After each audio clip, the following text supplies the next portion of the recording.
अस्सलाम वालेकुम नाज़रीन, you watching up front with Mona Alam. मेरा ख्याल है काफ़ी एम्बैरेसिंग है ये तमाम मामला पूरे हुकूमती अलायंस के लिए, ख़ास तौर पर पीपल्स पार्टी और PMLN के लिए, क्योंकि यही दो सबसे आगे आगे थे आइनी तरामीम कराने के लिए कि हम लोग ये आइनी तरामीम करा के रहेंगे हर सूरत। और हमारे प्रोग्राम पे भी बहुत बुलंदोबांग दावे किए गए कि हर सूरत पास कराएंगे, रोक सको तो रोक लो वगैरह वगैरह। लेकिन अब नाज़रीन ये तमाम तर मामला मौखर कर दिया गया है। ऑब्वियसली उसकी वजह यही है, चाहे जितनी मर्जी जवाज़ हुकूमत देती रहे, अलग अलग वजूहात बताते रहे फेस सेविंग के लिए, लेकिन असल वजह यह है कि नंबर्स पूरे नहीं थे नाज़रीन।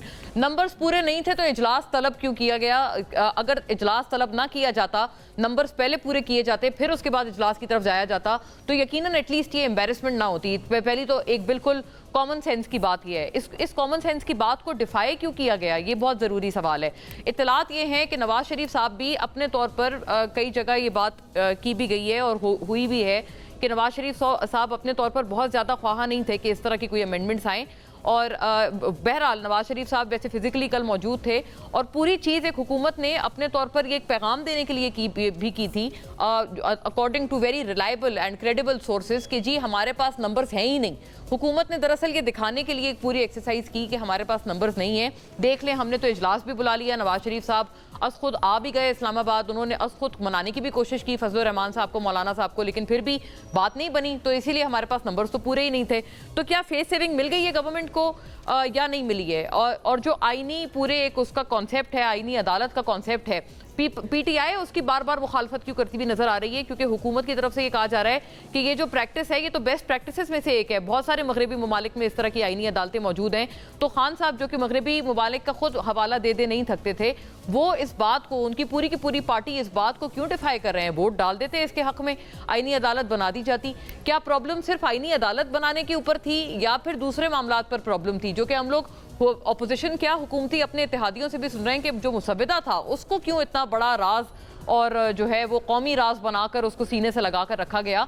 ये जो है ये मुअम्मा हल होकर नहीं दे रहा कि इसमें सीक्रेसी की आया क्या गुंजाइश थी, क्या बात थी कि अपने इत्तेहादियों तक से इतनी जो है वो राजदारी और इतना ज़्यादा पर्दा रखा गया है। तमाम तर अफराद से, तमाम तर मौजूद हमारे सियासी शख्सियात से ये सवाल करेंगे, लेकिन अभी तक इस मामले पर हमारे पास जो कुछ है और कहाँ से मामला चला, कहाँ जाकर रुका, बयानात क्या आए, उन हवाल से कुछ देखते चलिएगा। मुजव्वज़ा जो आइनी तरामीम है उनके हवाले से आज भी आइनी तरामीम के मामले पर पेशरफ्त ना हो सकी। कौमी असम्बली और सेनेट का इजलास गैर मुय्यना मुद्दत तक मुलतवी कर दिया गया। और नाजरीन, ज़राए के मुताबिक वज़ीर आज़म शहबाज शरीफ जनरल असम्बली के इजलास में शिरकत के लिए रवां हफ्ते न्यूयॉर्क जाएंगे। बेसिकली ये जवाब बताया गया है गवर्नमेंट की तरफ से। Obviously this is nothing but saving. वज़ीर आज़म के दौरे अमेरिका के बायस आइनी तरामीम का मामला फिलहाल मौखर कर दिया गया है। गुज़िश्ता रोज़ कौमी असम्बली और सेनेट का इजलास कई घंटे इल्तिवा का शिकार होने के बाद कई रात गए शुरू हुआ और मुख्तसर कार्रवाई के बाद दोबारा मुलतवी किया गया। हुकूमत और अपोजिशन की तरफ से नंबर गेम पूरे करने के लिए मौलाना से मुतअद्दिद मुलाकातें की गईं, जिसका कोई नतीजा ना निकल सका। मौलाना साहब खासे डिमांड में रहे कल पूरा दिन। मुजव्वज़ा आइनी तरमीम बिल के मुसव्विदा जिसे अब तक खुफिया रखा जा रहा था, उसमें मजमूई तौर पर 54 तजावीज़ शामिल हैं, क्योंकि वो सामने आ चुका है ज़राए से। ज़राए के मुताबिक बिल में चीफ जस्टिस की मुद्दत मुलाजमत में इजाफे की कोई तजवीज़ ज़ेर गौर नहीं है। अलबत्ता नए चीफ जस्टिस की तकर्रुरी का तरीक़ाकार तब्दील किया जाएगा। चीफ जस्टिस पाकिस्तान का तकर्रुर सुप्रीम कोर्ट के 5 सीनियर जजेस के पैनल से होगा। हुकूमत सुप्रीम कोर्ट के 5 सीनियर जजेस में से चीफ जस्टिस लगाएगी। एक वफाकी आइनी अदालत कायम की जाएगी जो वफाकी और सूबाई हुकूमतों से मुतालिक मामलात सुनेगी। आर्टिकल 190 के तहत सुप्रीम कोर्ट को किसी भी इदारे को हुक्म देने का जो इख्तियार था वो वफाकी आइनी अदालत को मुंतकिल किया जाएगा। यानी कि सुप्रीम कोर्ट के जो इख्तियारात हैं वो बिल्कुल ट्रिम हो जाएंगे अकॉर्डिंग टू द बिल। आइनी बिल में तजवीज़ दी गई कि आइनी अदालत के पहले चीफ जस्टिस की तकर्रुरी वज़ीर आज़म की सिफारिश पर सदर पाकिस्तान करेंगे। यानी कि एक तरह से ये भी इसमें चीज़ है कि जो अदालत होगी ये मातहत होगी गवर्नमेंट के। पार्टी पॉलिसी के खिलाफ वोट देने वाले अरकान पार्लियामेंट का वोट शुमार होगा। इस हवाले से पहले से जो मौजूद अदालती फैसले हैं वो असरअंदाज नहीं होंगे, लेकिन आइंदा फैसलों में नाजरीन ये भी बड़ी अहम बात है कि अकॉर्डिंग टू द बिल जो फ्लोर क्रॉसिंग है कुछ मामलात पे वो अलाउड होगी। मुसल्लह अफवाद से मुतालिक मौजूदा कवानीन आइनी तरमीम के बगैर तब्दील नहीं किए जा सकेंगे। बलोचिस्तान असम्बली की नुमाइंदगी में इजाफे की तरमीम भी मुजव्वज़ा आइनी तरमीम में शामिल है। बलोचिस्तान असम्बली की सीटें 65 से बढ़ाकर 81 करने की तजवीज़ है। कौमी असम्बली के इजलास में इज़हार ख्याल करते हुए अभी इस पर रिएक्शन है नाजरीन। आज़म नज़ीर तारड़ का कहना था कि काबीना और खुसूसी कमेटी से मंजूरी के बाद ही बिल ऐवान में लाया जाएगा। आइनी ढांचे में रहते हुए आइन में तरमीम पार्लियामेंट का हक है। रहनुमा तहरीक इंसाफ असद कैसर कहते हैं कि वजीर कानून ने एतराफ़ किया है कि उनके पास आईनी मुसवदे का ड्राफ्ट नहीं है, बताया जाए कि ये ड्राफ्ट कहाँ से आया। असद कैसर, पार्लियामेंट को रबर स्टैंप बनाने की कोशिश की गई, मौलाना फजलुर रहमान का शुक्रिया कि उन्होंने इस मामले में बहादुरी का मुजाहरा किया। असद कैसर मजीद कहते हैं ख्वाजा आसिफ का कहना था कि बहुत से मुल्कों में आईनी अदालतें हैं, कोई जी शऊर शख्स इस मुसवदे की मुखालफत नहीं करेगा। अडियाला जेल में सहाफ़ियों से गैर रस्मी गुफ्तगू करते हुए बानी PTI ने कहना था कि आईनी अदालत का क़याम इसलिए अमल में लाया जा रहा है क्योंकि ये सुप्रीम कोर्ट से डरे हुए हैं, नई तरमीम से मुल्क का मुस्तकबिल तबाह हो जाएगा। सेनेटर इरफान सिद्दीकी का कहना था कि आईनी तरमीम में कोई रुकावट नहीं, मौलाना फजलुर रहमान ने वक्त मांगा है, वो बहुत सारी चीज़ों पर मुतमईन थे, मुसवदे में कुछ नुकात पर इत्तेफाक का मसला है जो कि हर फरीक का हक है। यानी अभी भी हुकूमत जो है खासी उम्मीदें लगाए बैठे हैं मौलाना साहब के साथ, लेकिन हमारी इत्तलात यही है कि ये उम्मीदें जो हैं हुकूमत की गलत हैं। दूसरी जानिब आज सुप्रीम कोर्ट में मुजवज़ा आईनी तरमीम को कलअदम करार देने की दरख्वास्त दायर कर दी गई है। इसके ऊपर नाजरीन बार्स की तरफ से खासा एहतजाज आ रहा है। दरख्वास्त में इस्तदा की गई है कि वफाकी हुकूमत को आईनी तरमीम से रोका जाए और पार्लियामेंट अगर पास भी कर दे तो सदर मुमलिकत को दस्तखत करने से रोका जाए ताकि ये चीज़ बाकायदा कानून ना बन सके। ये इसके ऊपर लोग जो हैं, खास जो बार्स हैं, वो सरापा एहतजाज हैं। तमाम मामले पे नाजरीन बात करते हैं। मैं फौरी तौर पे अपने मोअज़्ज़ज़ मेहमानों का रुख करती हूँ। नईम हैदर पंजोता साहब मुझे स्टूडियोज़ में शॉर्टली ज्वाइन करने वाले हैं PTI की नुमाइंदगी के लिए। राना एहसान अफजल साहब हमें ज्वाइन करते हैं, पाकिस्तान मुस्लिम लीग नून के स्टॉलवर्ट हैं, मुआविन खुसूसी हैं वज़ीर आज़म के तमाम तर इन ज़रूरी मामलात पे। Very warm welcome. Qadir Mandokhel साहब नाजरीन पाकिस्तान पीपल्स पार्टी के स्टॉलवर्ट हमें ज्वाइन करते हैं अपनी जमात के मौक़िफ़ के लिए, आपको भी बहुत खुश आमदीद।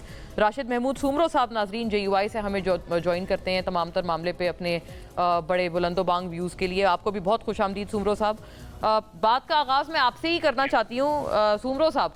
अभी ये तो ऐसा मालूम होता है कि JUI ने और मौलाना फजलुर रहमान साहब ने गेम पलट दी है। सर बताइएगा ये जो गेम पलटी गई है ये किन वजूहात की बिना पर, असल आपको क्या एतराज़ात हैं इस पर, एक तो ये फरमाइएगा और दूसरा ये बताएं कि जो PMLN आपसे अभी भी उम्मीदें रखे हुए है कि आप लोग मान जाएंगे, अभी भी आपको मनाने के लिए वो लोग कोशा हैं, आपसे बहुत उम्मीदें हैं, तो उनकी ये उम्मीदें ठीक हैं, आप मानने के करीब लग चुके हैं?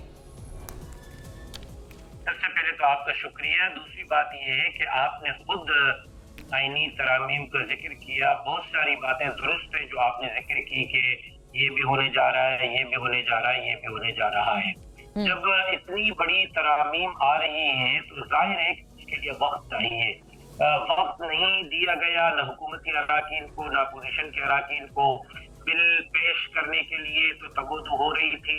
आजम नजीर तारड़ साहब जब तशरीफ लाए मौलाना साहब के पास और उनके हुकूमती वफद के दूसरे अराकीन उनके साथ थे, तो उनके मौक़िफ़ में जब जनाब बिलावल भुट्टो ज़रदारी साहब तशरीफ लाए तो उनके मौक़िफ़ में कुछ चीज़ों में फ़र्क था।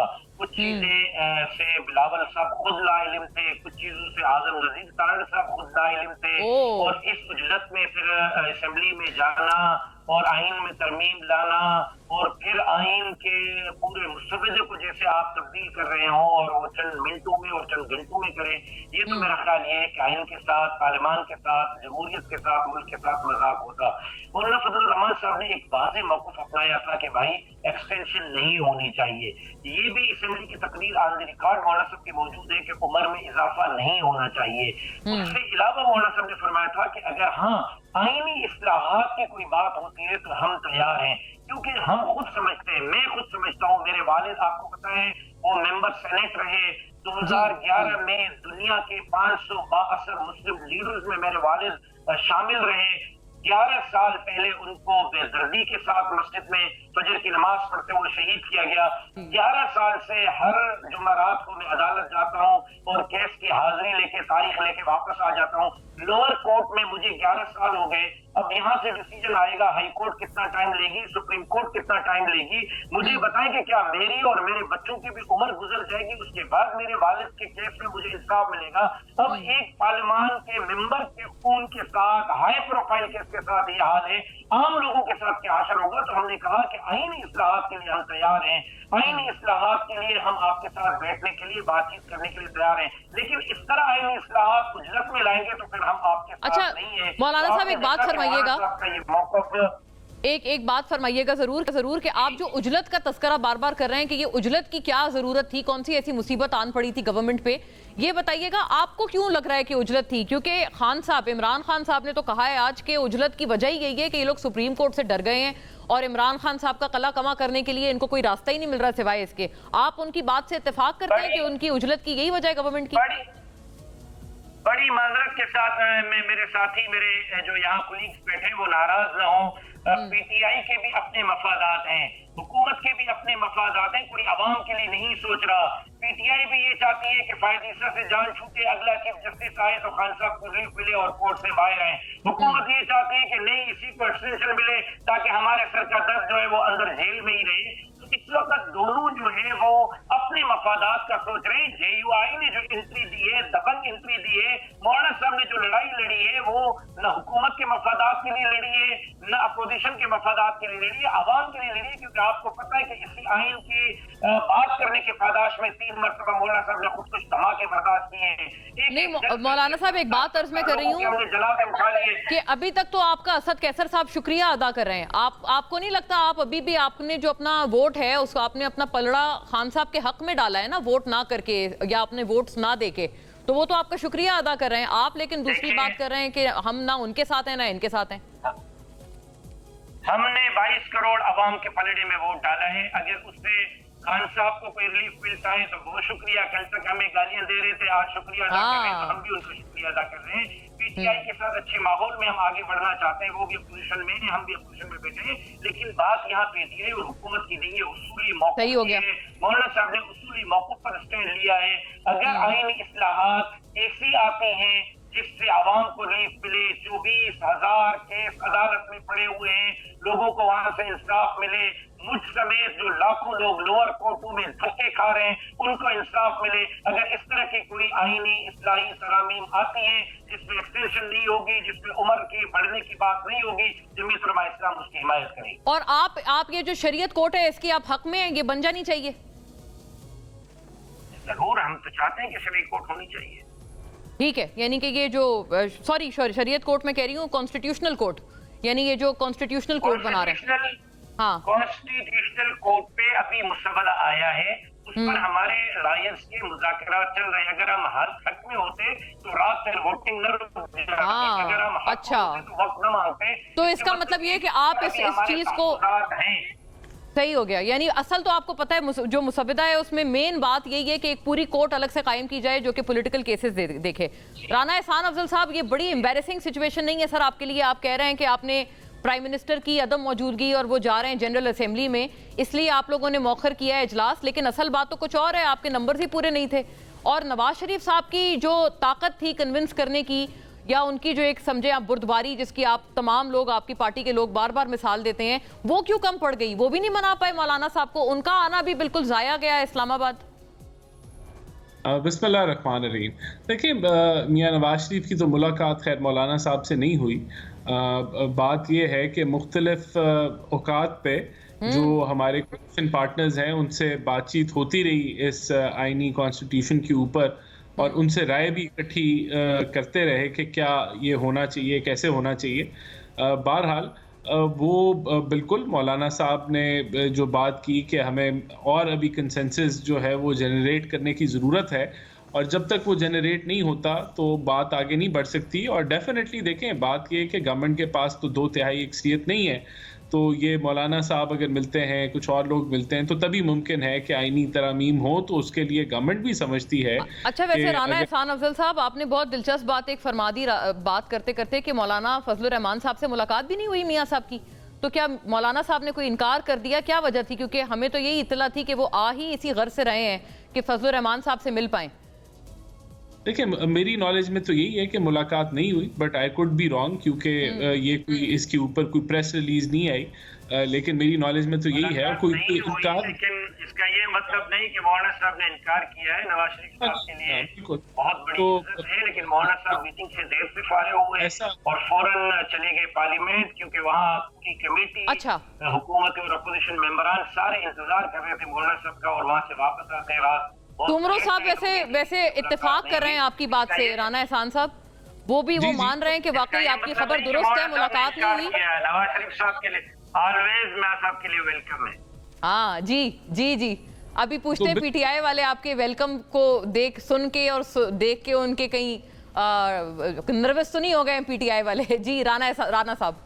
हाँ देखिए, बात ये है कि लार्जर कंसेंसस अगर हम उसके लिए ये जो राय है गवर्नमेंट ने भी तस्लीम की है और अब उसी रास्ते से हम जाएंगे, तो इसमें कोई ऐसी कबाहत नहीं है, कोई मसला नहीं है। मैं आपको बताती हूँ सर, मसला ये है कि आपने इजलास बुला लिया ना, आपको पता था आपके नंबर पूरे नहीं है। फैसल वाडा साहब को सुनिएगा, जब उनसे पूछा गया कि उन्होंने किस तरह से इस बात पे रिएक्ट किया है।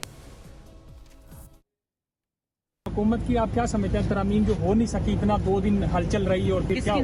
नाअहल और निकम्मों से आप यही एक्सपेक्ट कर सकते हैं। जी सुना आपने राणा साहब, नाअहल और निकम्मे लोगों से आप यही तवक्को कर सकते हैं। फैसल वाडा साहब आपके हवाले से फरमा रहे हैं।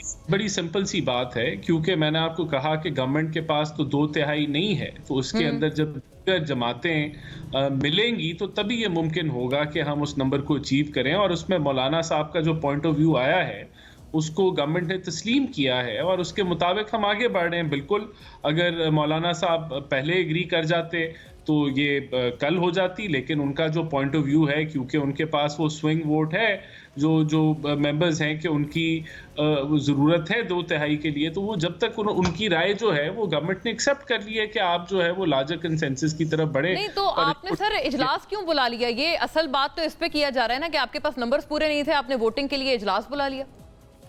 नहीं, देखें, हमारा ये ख्याल था कि हम लोग मौलाना साहब को बिल्कुल इन लूप लेके उनको मना लेंगे, लेकिन उनका पॉइंट ऑफ व्यू आ गया। जब उनका पॉइंट ऑफ व्यू आ गया तो ऑब्वियसली वो कन्विंस नहीं हुए। उनके ख्याल से ज़्यादा कंसेंसस की ज़रूरत है और हमने भी एग्री कर लिया इस बात से। जी कादिर मंदोखेल साहब, आप फरमाइएगा। जाहिर है बिलावल साहब भी और सारे इसमें बड़ी कोशिश कर रहे थे, आप लोग भी, कि ये पास हो जाए। तो सर आप ये तमाम चीजें पास कर रहे थे, आपके ऊपर ये ज्यादा बात आती है क्योंकि आप लोग ह्यूमन राइट्स के और जमहूरियत के हवाले से आप बहुत चैंपियन करते हैं अपनी गुफ्तगू को। कुछ कहना चाह रहे हैं राणा साहब? नहीं, इसमें कोई ऐसी चीज तो नहीं है कि ह्यूमन राइट्स या कोई वायलेट हो रही थी। जुडिशल रिफॉर्म्स तो सब रियलाइज करते हैं, उसकी मुसव्विदा खुफिया रख के राणा साहब कैसे ये हो सकता है? आप बताएं ना, आपने मुसव्विदा भी खुफिया रखा था, आप एक तरह से मातहत ला रहे थे इस कॉन्स्टिट्यूशनल कोर्ट को, गवर्नमेंट के मातहत हो जाती ना, प्राइम मिनिस्टर प्रेसिडेंट उसके अपॉइंट करेंगे जजेस को, पहले जज को। बिल्कुल, इसमें कोई ऐसी कोई बात नहीं है। अभी भी जो है वो आर्मी चीफ की अगर अपॉइंटमेंट होती है तो एक पैनल ऑफ जजेस होते हैं, लेकिन आर्मी चीफ मुल्क के लिए काम करते हैं। लेकिन तो जुडिशरी तो इंडिपेंडेंट होती है ना हुकूमत से। उसमें जुडिशरी की इंडिपेंडेंस को तो कोई इसमें हर्ज नहीं पड़ेगा। अगर जो है एक पैनल जो टॉप जजेस का है उसके अंदर से सिलेक्ट हो तो उससे इंडिपेंडेंस ऑफ जुडिशरी में तो कोई फर्क नहीं पड़ेगा। और वैसे भी करेंगे ना, पहला जज जो है अकॉर्डिंग टू द ड्राफ्ट, पहला जज जो है वो प्राइम मिनिस्टर की एडवाइस पर प्रेसिडेंट उसको करेंगे इलेक्ट या अपॉइंट। इंडिपेंडेंस ऑफ जुडिशरी पे तो कोई फर्क नहीं पड़ता, क्योंकि वो जो उदा है वो डिपेंडेंट नहीं है प्राइम मिनिस्टर के ऊपर। तो ये ऐसा नहीं है कि वो डे टू डे कोई उसके अंदर कोई ऐसी इंटरवेंशन प्राइम मिनिस्टर कर सकता है। आईनी उदा है, इंडिपेंडेंट है, तो उससे इंडिपेंडेंस ऑफ देखें, बात बड़ी सिंपल सी है कि अभी इंडिपेंडेंस ऑफ जुडिशरी जो है अगर अभी मौजूद है, बड़े अच्छे तरीके से मौजूद है और होनी चाहिए, हम उसको उसी के लिए तगोदो कर रहे हैं, तो क्या हम 130वें नंबर पे रैंक होके क्या कोई आम आदमी को इंसाफ मिल रहा है? क्या पाकिस्तान में किसी भी आदमी को जो है वो अब जो है अगर उसका कोई मामला जुडिशरी के साथ जुड़ जाए तो उसको अपनी जिंदगी के अंदर इंसाफ मिल जाता है? नहीं मिल जाता ना। तो जुडिशल रिफॉर्म्स अगर आपने करनी है तो वो मुल्क के मफाद के लिए आप कर रहे हैं, एक आम आदमी की जिंदगी को बेहतर करने के लिए कर रहे हैं। और इसके अंदर वो सही बात है, आम आदमी के लिए जो इंसाफ का फुकदान है वो तो सुमरो साहब ने भी फरमाया कि उनके अपने खुद केसेस का वो इस तरह से इल्तिवा का सामना कर रहे हैं। लेकिन कह रहे हैं कि कॉन्स्टिट्यूशनल केसेस, जो सियासी केसेस हैं, उसमें आपके हरीफ को बार बार रिलीफ मिल रहा है, आप वो रिलीफ नहीं मान रहे। तो अगर आप समझते हैं कि इंडिपेंडेंट है अभी जुडिशरी, तो आप उनके रिलीफ पर अमल दरामद करें। फॉर अ स्टार्ट आप रिजर्व सीट्स वाले वर्डिक्ट पे अमल दरामद कर लें। देखें, वो तो हम लोग बिल्कुल उसमें पार्लियामेंट ने अपना जो एक बिल है वो हमने पास किया और अपना पॉइंट ऑफ व्यू हम आगे लेके आए against the supreme court verdict ना। सुप्रीम कोर्ट नहीं लेके आया। हम समझते हैं कि जो कॉन्स्टिट्यूशनल कोर्ट्स हैं वो अलहदा होने चाहिए ताकि ये कॉन्स्टिट्यूशनल मैटर्स जो हैं वो एक बेहतर तरीके से जो है वो जुडिशरी के अंदर भी हल हो, और उसके मुताबिक भी आईनी तरमीम मौजूद है जो कि जुडिशरी की डे टू डे वर्किंग को बेहतर कर रही है। कादिर नहीं साहब से समझता। पूछती हूँ, बड़ी जी। ज़रूरी बात है ये, ज़ाहिर है इसमें पंजोता साहब भी मुझे ज्वाइन करने लगे हैं, लेकिन वो ऑब्वियसली उनकी जो पार्टिसिपेशन है इसमें बड़ी अहम है क्योंकि उनकी तरफ से असल मुखालफत है ना। कादिर मंदोखेल साहब, मैं नवीद कमर साहब की बात आपके सामने मैं पेश कर रही हूँ, सुनिएगा उन्होंने क्या कहा है। वो भी कह रहे हैं कि वो भी कंसेंसस उनको कई बातों पे नहीं है, और अभी मौलाना सुमरो साहब ने भी यही बात फरमाई है कि बिलावल साहब एक बात कर रहे हैं, आजम नज़ीर तारड़ साहब कुछ और बात कर रहे हैं, और दोनों की बातें भी आपस में मेल नहीं खा रही हैं। सुनिएगा नवीद कमर साहब क्या कह रहे हैं आपकी पार्टी से। इस वक्त सर्कुलेट कर रहा है या मीडिया पे है, to be honest this is not consensus draft. इसमें कई शिकें ऐसी भी हैं जिस पे हमें भी एतराज है। जी, बाकायदा बताया जा रहा है मंदोखेल साहब के पीपल्स पार्टी को भी कई चीजों पे एतराज है। किन किन चीजों पे एतराज है सर आपको, और फिर तगोदो इतनी क्यों की जा रही है इसको पास कराने के लिए? मैं असद हाँ, पहले तो मैं असद कैसर साहब की बात करूं कि वो जाके आर्मी से बात करना चाहते हैं, लेकिन पीपल्स पार्टी से नहीं, नून लीग से नहीं। और दूसरी तरफ वो कहते हैं कि पीपल्स पार्टी जमहूरियत की बड़ी चैंपियन है और ये वगैरह वगैरह। तो आप एक बात पे रहो, या तो आप हमें जमहूरी पार्टी समझ लो, जब आपको ज़रूरत पड़ती है तो आपको जमहूरियत और पीपल्स पार्टी याद आती है, और जब आपने अपने मनमानी या एम्पायर की उंगली ढूंढना है तब पीपल्स पार्टी आपको याद नहीं आती, जहां एक तारीख है शोहदा की और जमहूरियत के लिए।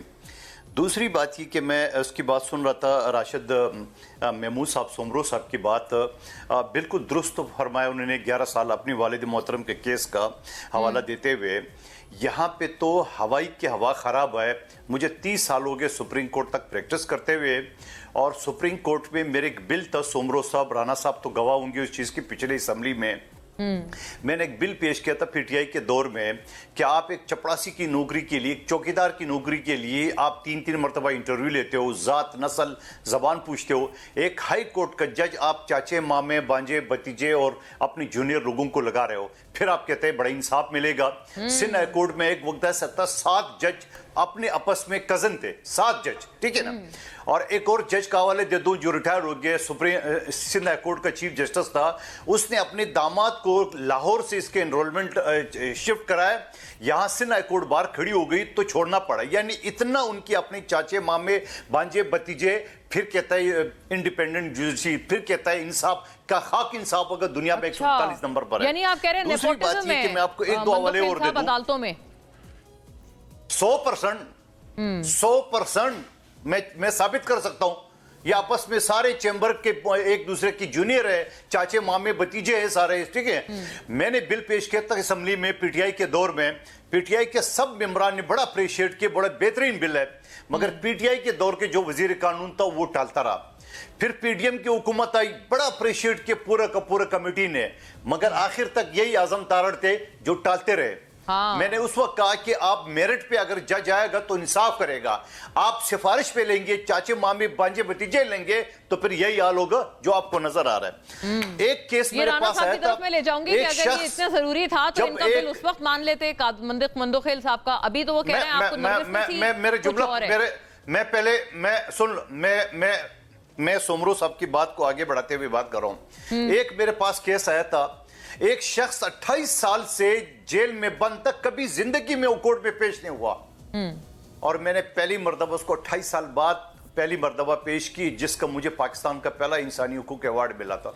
और 38 साल बाद मैंने उस केस को दोबारा उठाया तो जाके फिर वो बरी हो गए, क्योंकि केस था ही नहीं, कोई फाइल ही नहीं थी, कागज ही नहीं था, कुछ भी नहीं था। उसके बाद एक और बच्ची का केस मेरे पास था 23 साल का। एक दिन की बच्ची यहां आबासी शहीद अस्पताल कराची में गायब होती है, उसका डीएनए टेस्ट होता है आगा खान हॉस्पिटल से, उसके बावजूद 23 साल चलता रहा। मेरे पास वो केस आया, 3 महीने के अंदर उस केस का मैंने फैसला कराया। लेडी जज थी, उसने बोला मंदोखेल साहब बिल्कुल केस आपका जेन्युइन है, जो आपके क्लाइंट है वो असल इसकी वालिदैन है, मगर बच्ची की उम्र 18 साल से ऊपर हो गई, 23 साल हो गई, तो मैं आपके हवाले या आपके क्लाइंट के हवाले नहीं कर सकती हूं। आप मुझे बता दे 23 साल आपने बच्ची को बड़ी जवान कर दी है, ये सब हल हो जाएंगे। मैं बता रहा हूं, मैं एक्चुअली बता रहा हूं, आप एक बताओ, जब डीएनए टेस्ट हो गया कि ये एक मुझे कंप्लीट होने दे, इस तरह आपकी व्यूवर्स को समझ में नहीं आ गया।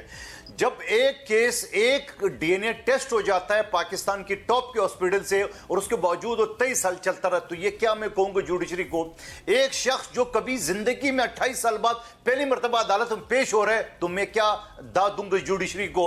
और फिर उसके बाद आप मुझे ये बता दें, ये सारे तो आपके सामने केसेस हुए हैं, बाकी जो जायदाद मायदाद खुला के इवन के ठीक हो गया। हाँ, ये सारे सिविल केसेस हैं, इनमें बहुत लोग दुश्वारियां वहां 10 साल होते हैं, ठीक है।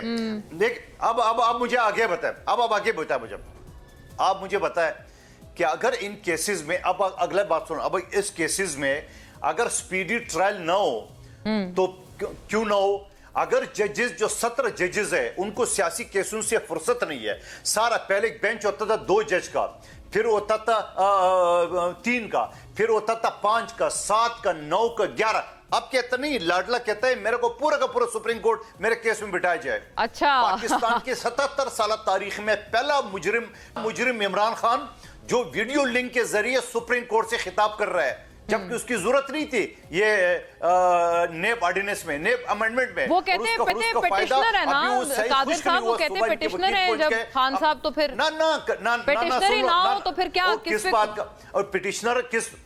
अच्छा सुन लो मेरी बहन, बात सुनो पूरा मुकम्मल। आप जब उस केस की मुखालफत कर रहे थे, नेब ऑर्डिनेंस के उसके जो तरामीम थे, मैं उस वक्त असम्बली में मौजूद था, मैं इसका हिस्सा था। हाँ। लेकिन उसके बाद जब हुकूमत ने चैलेंज किया, एक शख्स अगर 2000 कत्ल करे तो उसकी रिमांड ज्यादा से ज्यादा 14 दिन, वो भी किस्तों में। अच्छा मैं आगे बढ़ाती हूँ, बहुत जरूरी नुकात हैं, आपने भी बड़ी दर्दनाक एक कहानियां भी सुनाई है। मुझे आपका टॉपिक गलत हो जाएगा, मुझे मुकम्मल होने दे। अच्छा उसके बाद क्या हो गया? अब मुझे एक बात बताओ, फिर आइन का आर्टिकल 177 ये कहता है। हाँ, मैं आप मुकम्मल कर लें, आप कर लें मुकम्मल। मेरे जुमला मुकम्मल हो रहे हैं तो जी जुमला आप मुकम्मल कर लें, मैं ब्रेक पे चलती हूँ फिर। आइन का आर्टिकल 117 है, आइन का आर्टिकल 177 है। एक सुप्रीम कोर्ट का वकील जो 15 साल उसकी प्रैक्टिस हो, या हाई कोर्ट की जज जिसकी 5 साल स्टैंडिंग हो, उसको आप सुप्रीम कोर्ट का जज ले सकते हो। दूसरा ऑप्शन है 182 का, एक रिटायर्ड जज जो 65 साल की उम्र रिटायर होता है, फिर 3 साल के अंदर उसको आप ले सकते हो, ये हो गया 68 साल, फिर 2 साल आप उसको एडॉक रख सकते हो, ये हो गए 70 साल। तो भाई आप मुझे बता दे, जब आप इन चीजों को कर सकते हो तो आप इन्हीं जजेस की उम्र 65 से 68 करो तो क्या गुनाह हो जाएगा? क्या गुनाह हो जाएगा? आपने तो सारी, आप वैसे कादिर साहब आप तो गालिबन हर पॉइंट पे आप आमादा हैं। नवीद कमर साहब कह रहे हैं ना कुछ मामलात पे हमें भी कंसेंसस में नहीं लिया गया, तो वो क्या मामलात हैं वो भी मैं आपसे जानना चाहूंगी। But after a break Panjota साहब भी हमें ज्वाइन कर चुके हैं, पीटीआई की तरफ ये तमाम तर मामला भी पहुंचाते हैं। Stay with us.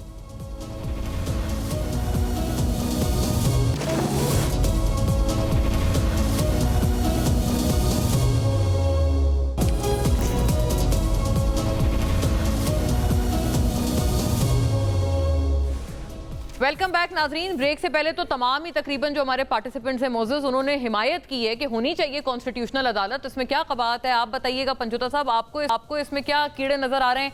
हर बंदे ने इसकी हिमायत की है, कादिर मंदोखेल, राशिद सुमरो, वो भी कह रहे हैं कि कॉन्स्टिट्यूशनल अदालत होनी चाहिए। राना एहसान साहब ने कहा है कि ये मातहत तो नहीं आएगी ना वो गवर्नमेंट के जुडिशरी, अगर उनके जज को भी अपॉइंट कर लिया जाता है, क्योंकि एक पैनल होगा जो अपॉइंट करेगा। तो ये बेस्ट प्रैक्टिसेस हैं दुनिया की, इसमें आपको क्या प्रॉब्लम है? और वो कहते हैं, बल्कि कादिर साहब ने कहा कि नेपोटिज्म भी भरा पड़ा है। आप प्रैक्टिसिंग लॉयर हैं, वो कहते हैं अदालत में, अदलिया में, बार्स में सारे अपने चाचे मामे रिश्तेदारों को भर्ती किया हुआ है, तो ये नेपोटिज्म से भी जान छूटेगी। देखिए बहुत शुक्रिया आपने मौका दिया। पहली बात तो यह है कि जो ये फरमा रहे हैं, इससे पहले अगर देखा जाए तो रात तक जो वजीर कानून है आज़म वज़ीर तारड़ साहब, उनको नहीं पता था कि वो मुजव्जा क्या है, उसके अंदर क्या तरमीम लेकर आ रहे हैं, और वो कह रहे थे रात को कि मुझे शुक्र है मिल गया है। तो इनको तो पता ही नहीं है कि तरमीम कौन भिजवा रहा है, किधर से आई हैं और क्या क्या हैं। ठीक है, नंबर 1 बात आ गई। नंबर 2 बात आ गई, क्योंकि ये फार्म 47 के मुताबिक बनाए गए हैं सारे, तो डेफिनेटली, अब मैं मंदोखेल साहब की तो बात नहीं कर रहा क्योंकि इनको तो हराया गया है, लेकिन इनकी जमात के लोग या PMLN के सारे जितने लोग हैं वो फार्म 47 के मुताबिक बनाए गए। तो मंदोखेल साहब ने तो डेफिनेटली पार्टी को डिफेंड करना है, लेकिन ओवरऑल ये इस चीज़ को क्यों एंडोर्स कर रहे हैं? क्योंकि जब बंदा एक चोर होता है, एक डाकू होता है, और फिर उसे कहा जाता है कि जनाब आपने ये काम करना है, तो फिर उस चक्कर में वो करता है, क्योंकि वो खुद काना होता है। तो इस वजह से, क्योंकि ये काने हैं, तो ये इस बात को एंडोर्स कर रहे हैं कि जनाब बड़ा ये जबरदस्त था और उसकी जस्टिफिकेशन दे रहे हैं। हाँ। पूरी दुनिया में आप देख लें, हर जगह के ऊपर आवाज आई, हर जगह पे ये आई कि ये इंडिपेंडेंस ऑफ जुडिशरी के खिलाफ है, आप मुदाखलत कर रहे हैं। मैं आपको एक बात बताऊं, वैसे मौलाना सुमरो साहब भी JUI से हैं, आपके साथ हैं। असद कैसर साहब ने बाकायदा शुक्रिया अदा किया है, वो भी कह रहे हैं अभी कि होनी चाहिए कॉन्स्टिट्यूशनल अदालत। देखिए उनका अपना नुक्ता होगा, इस बात के ऊपर होगा, और बाकी उनको तरामीम उस हवाले से ठीक नहीं लगी होंगी, इस हद तक वो कह रहे होंगे ठीक है। लेकिन हमारा मौक़िफ़ बड़ा क्लियर है। जहां प्राइम मिनिस्टर ये अपना मर्जी का इंतखाब करे ना कि मैं मर्जी, फॉर एग्जांपल कल इमरान खान साहब भी हो सकते हैं प्राइम मिनिस्टर, परसों कोई और हो सकता है, लेकिन अगर ओवरऑल देखा जाए कि एक वजीर आजम जो है वो एक जज का इंतखाब करे, तो ये इंतजामिया और अदलिया के अंदर मुदाखलत। अच्छा, ये मैंने राना एहसान साहब से पूछा था, वो कहते हैं वो एक पैनल होगा ना। नहीं, तो पैनल नहीं है, पैनल नहीं है। देखें यहाँ पर क्या है मामला, यहाँ पर रिटायर करना था किसको? काजी फैसल साहब को। काजी फैसल साहब की एक्सटेंशन कम सुन रहे थे, उन्होंने कहा कि इधर से रिटायर करेंगे, तो लिहाजा उस कोर्ट के सरबराह बिठा दिए जाएंगे। अब उसके बाद बाकी जितने जजेस होंगे वो ये राय करेंगे कि वो जो चीफ जस्टिस है वो राय देगा, जनाब उधर भिजवाएगा प्रेसिडेंट के पास, तो वो फिर उसके ऊपर सिग्नेचर करेगा और उसको अप्रूव करेगा, और फिर वो जो साथ वाले जजेस हैं वो यानी कि चीफ जस्टिस की मर्जी से होंगे। तो मुकम्मल तौर पर सुप्रीम कोर्ट के ऊपर मैं ये समझता हूं कि ये हमला है, ओवरऑल जुडिशरी के ऊपर हमला है, ओवरऑल आइन के ऊपर हमला है, क्योंकि जो 184 के तहत एक सुप्रीम कोर्ट के पास एक इख्तियार है, उस इख्तियार को आप लेकर आप कॉन्स्टिट्यूशनल मुकदमात ही अलग करें। फ्लोर क्रॉसिंग भी इसमें मेरा ख्याल है अलाउड है, फ्लोर क्रॉसिंग भी। और आप अगर बैकग्राउंड पर जाएं तो फंडामेंटल राइट्स की जितनी वॉयलेशन हुई है पाकिस्तान में, हम 12 सुप्रीम कोर्ट में इस्तदा करने के लिए गए, दरखास्तें भी दी हैं, और काजी फैसल साहब ने नहीं सुनी बात। अब उनको जो है उस अदालत का सरबराह लाया जा रहा है जहां पर पहले ही वो इनकार कर चुके हैं कि अगवा हो रहे हैं, छापे हो रहे हैं, गिरफ्तारी हो रही है, तो लिहाजा मैं बिल्कुल सत्तू पी के खामोश हुआ हूँ। हाँ, ये बताइएगा सुमरो साहब, ये रबर स्टैंप को पार्लियामेंट को इस्तेमाल किया जा रहा है बतौर रबर स्टैंप के।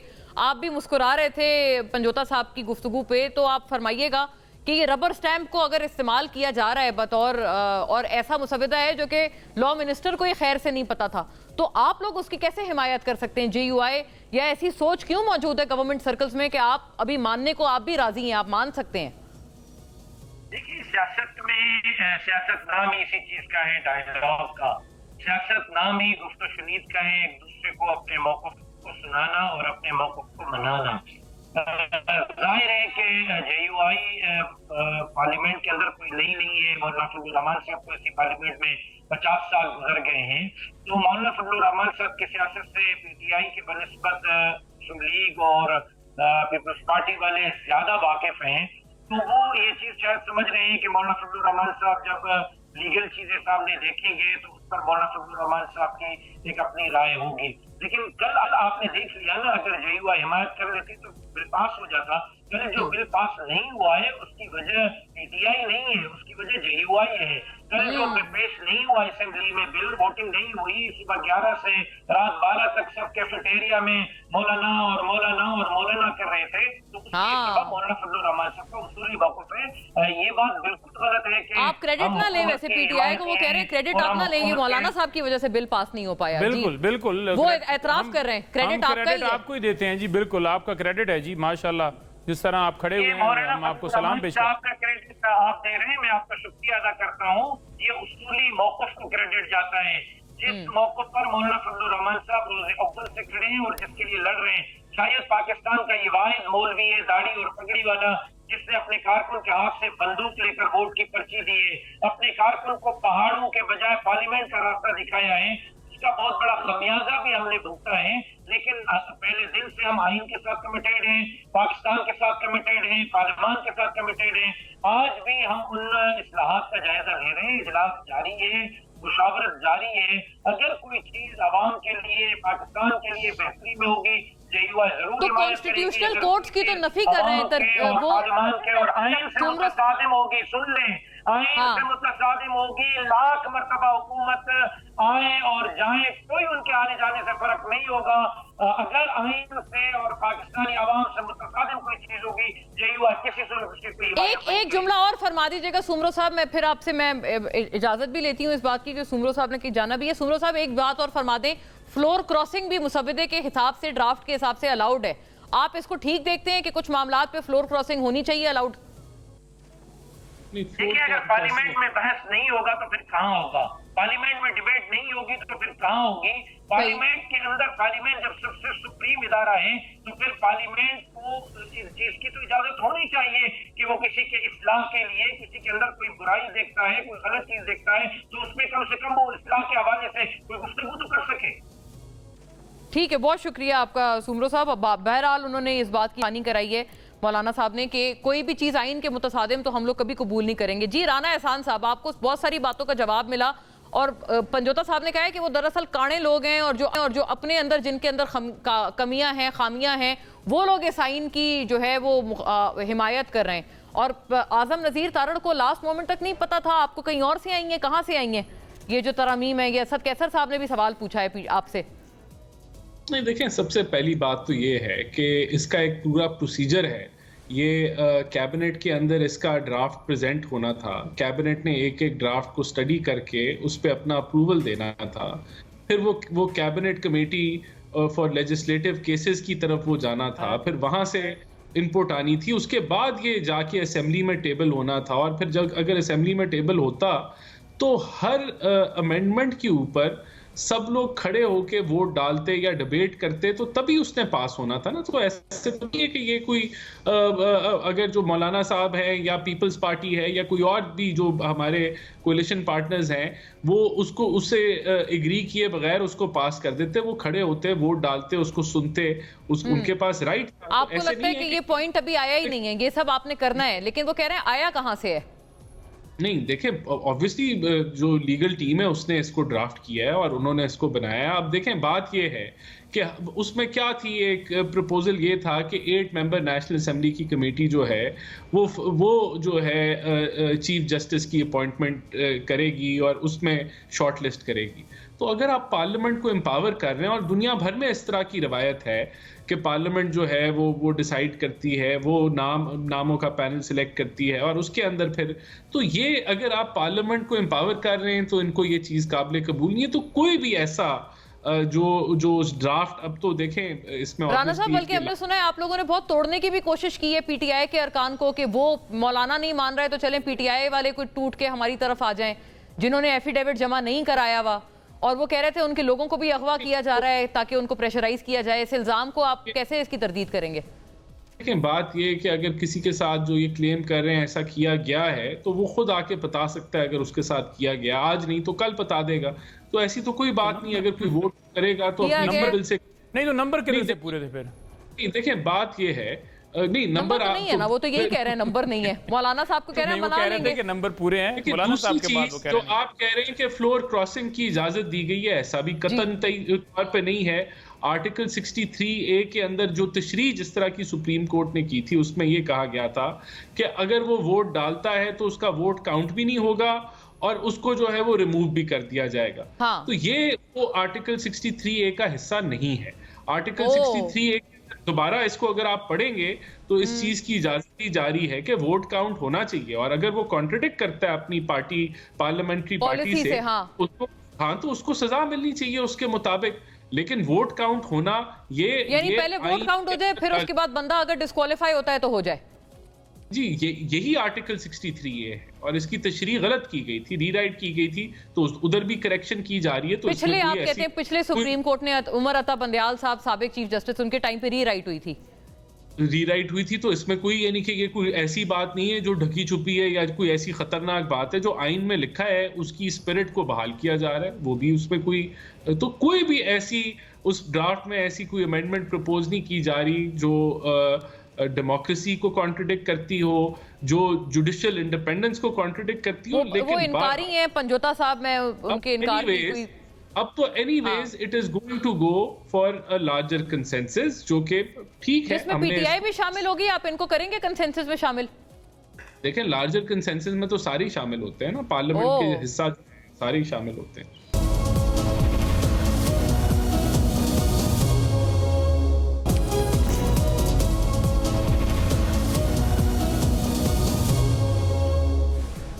वेलकम बैक नाजरीन। जी कादिर मंदोखेल साहब, आपकी तरफ ये मामला, वो कह रहे हैं कि ये फॉर्म 47 वाले लोगों को, आपको तो चलें हराया गया, वो कहते हैं 47 पे भी, लेकिन वो कहते हैं कि वो सारे लोगों को, वो उनके अपने पास, उनके अपने दिल में चोर है, वो लोग इसको सपोर्ट कर रहे हैं।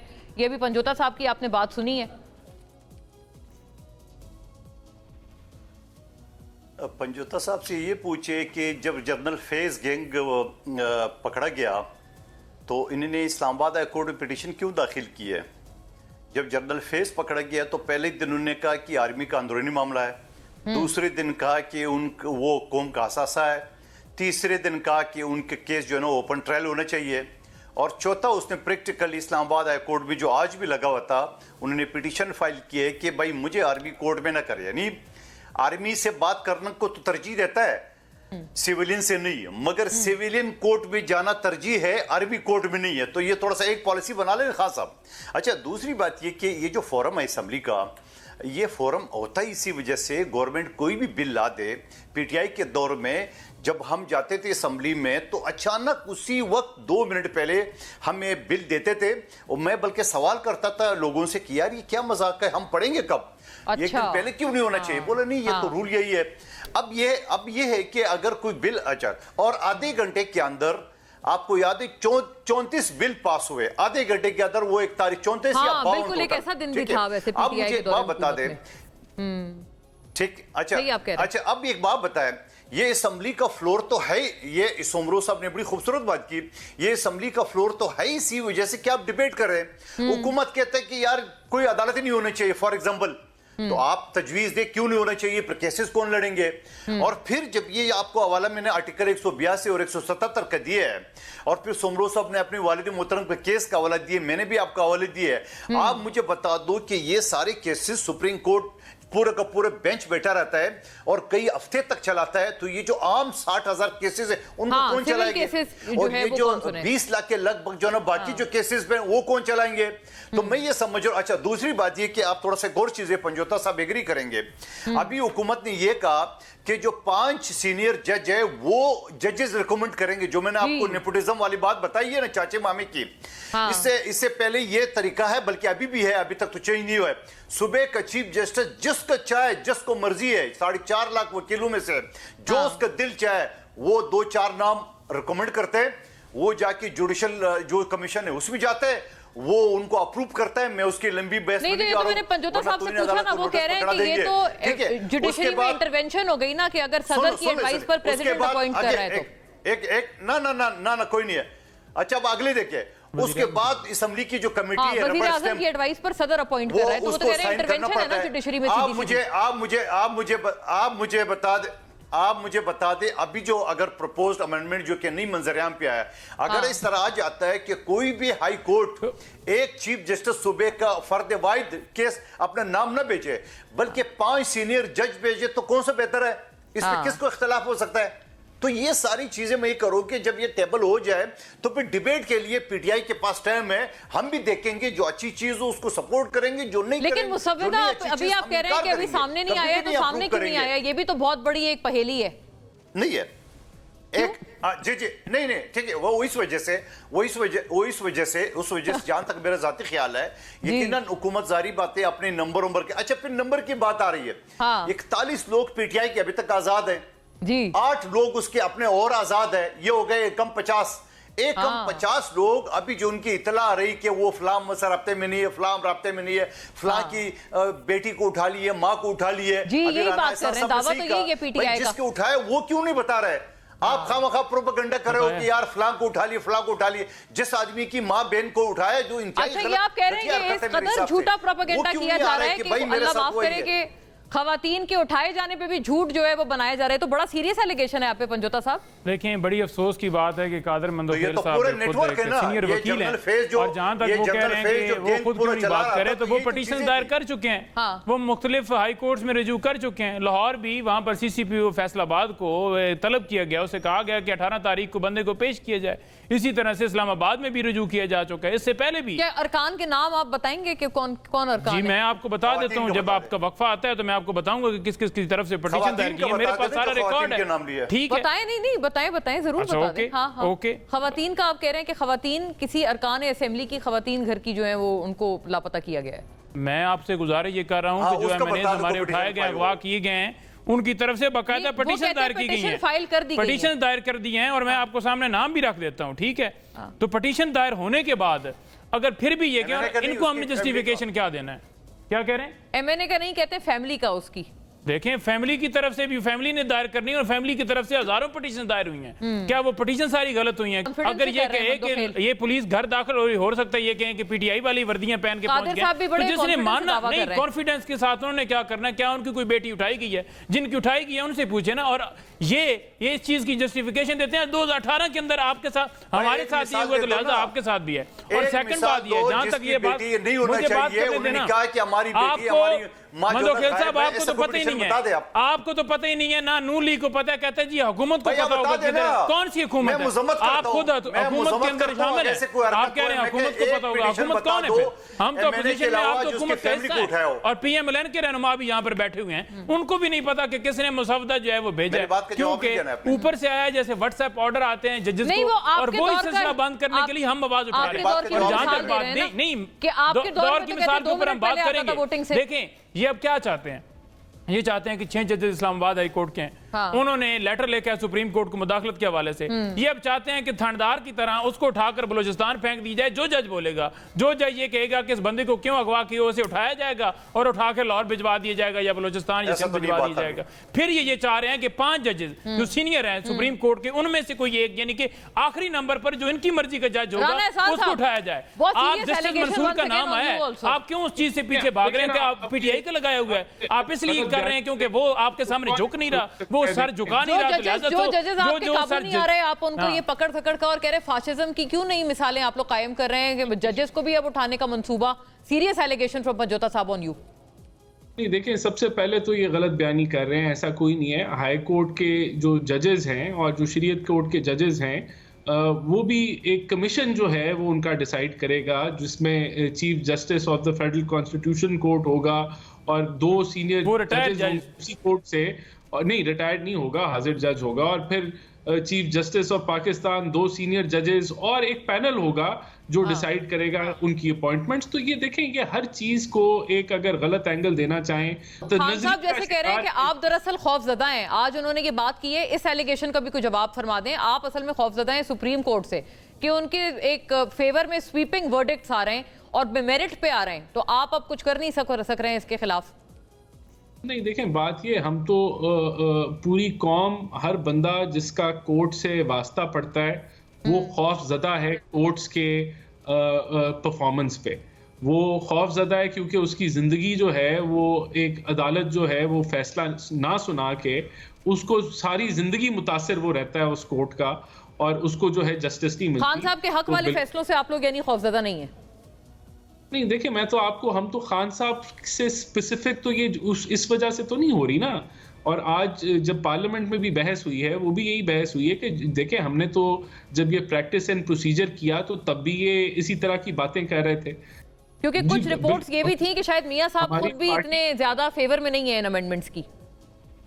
देखें, ये तो मैं नहीं कह सकता कि वो फेवर क्यों नहीं है। ये पार्टी जो है वो अगर ये करने जा रही थी, ये गवर्नमेंट करने जा रही थी, तो वो उसको सपोर्ट करने ही आए होंगे ना इस्लामाबाद। जी, अपेरेंटली तो यही पर्पस था उसका। कादिर साहब, लास्ट वर्ड फ्रॉम कादिर साहब एंड पंजोता साहब। आई थिंक पंजोता साहब से पहले पूछती हूँ, फिर कादिर साहब की तरफ आती हूँ। जी देखें, ये सादुल्लाह बलोच, इनकी तरफ से हमने पटिशन दायर की लाहौर हाई कोर्ट के अंदर 18 तारीख को, हर हाल में वहाँ पर CCPO साहब को बुलाया गया कि आप उन्हें पेश करें।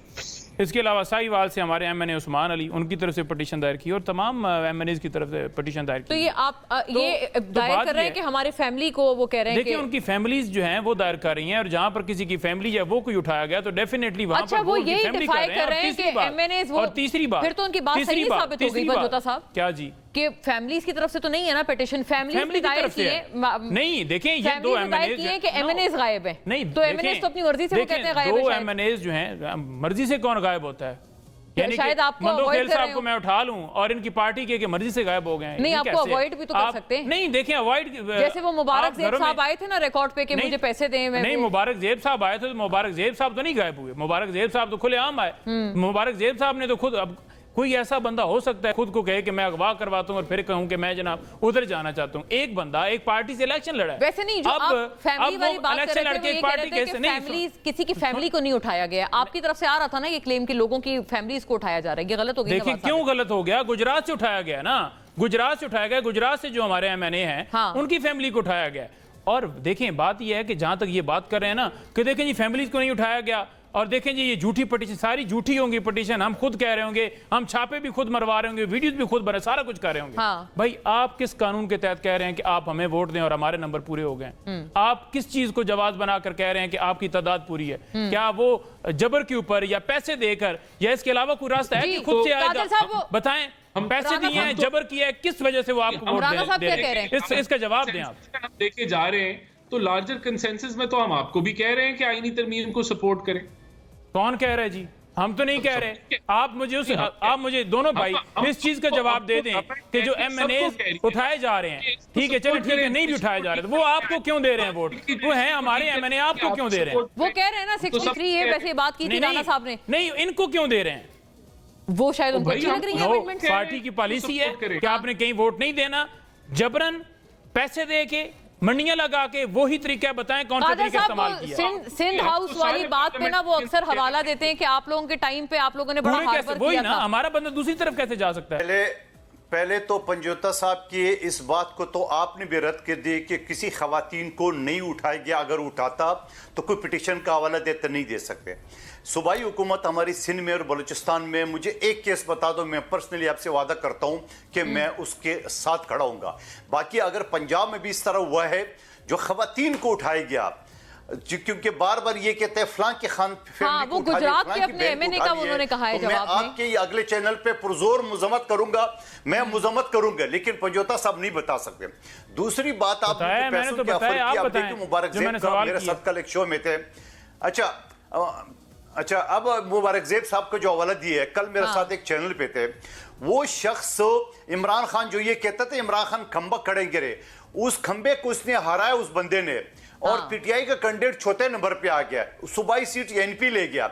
मुबारक ज़ेब उसका ये कहना है कि बाबा मुझे इमरान खान से तो मिलाओ, मेरे खिलाफ प्रोपेगेंडे करे वो तो करो। अब ये उसके खिलाफ प्रोपेगेंडे करे, आखिरी चंद सेकंड है, इसका जवाब वो कहते हैं मेरे फरमा सवाल दें। का जवाब दे दे, मैंने सारी आपकी बहस ये कही जाएगी कि आपने गलत बयानी की है।